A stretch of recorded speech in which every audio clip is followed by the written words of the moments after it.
বছরের একটি সমস্যা ছিল চট্টগ্রাম শহরের। আওয়ামী লীগের সময় 24 সাল পর্যন্ত তারা সেটা পারেনি। ইনশাল্লাহ 16 থেকে 18 মাস আমি এই মেয়রের দায়িত্ব নিয়েছি। গত বছর 60% জলাবদ্ধতা কমিয়ে দেওয়া হয়েছে। সিডিএ, আর্মি, পানি উন্নয়ন বোর্ড এবং অন্যান্য সমস্ত যে সার্ভিস ওরিয়েন্টেড অর্গানাইজেশন চট্টগ্রামে আছে সবার সাথে সার্বিক সমন্বয়ের মাধ্যমে আজকে মাননীয় প্রতিমন্ত্রীকে আমি ধন্যবাদ জানাচ্ছি। এই কমিটিটা আমরা বারবার ইউনূস সরকারকে বলেছিলাম এই ধরনের একটা কমিটি করে দেওয়ার জন্য, যাতে সমস্ত সার্ভিস ওরিয়েন্টেড অর্গানাইজেশন আমরা মিলে একসাথে কাজ করতে পারি। যেহেতু এখানে সিটি গভর্নমেন্ট নেই, যেটা আমরা বারবার বলছি নগর সরকারের বাইরে গিয়ে আজকে মাননীয় প্রতিমন্ত্রী যে কমিটিটা করে দিচ্ছে, আমি ওনাকে আন্তরিকভাবে ধন্যবাদ জানাচ্ছি।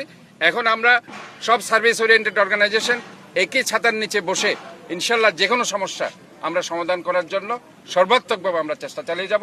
এবং গতবার যেভাবে 60% আমরা জলাবদ্ধতা কমিয়ে দিয়েছি, আবারও আমরা আপনাদের আশাবাদ ব্যক্ত করছি ইনশাল্লাহ আগামী যে বর্ষাকাল আমরা মনে করছি সেটা 5 মাস থাকুক 6 মাস থাকুক, সেটাতে জলাবদ্ধতা কমিয়ে দেওয়ার জন্য 70 থেকে 80% ইনশাল্লাহ আমরা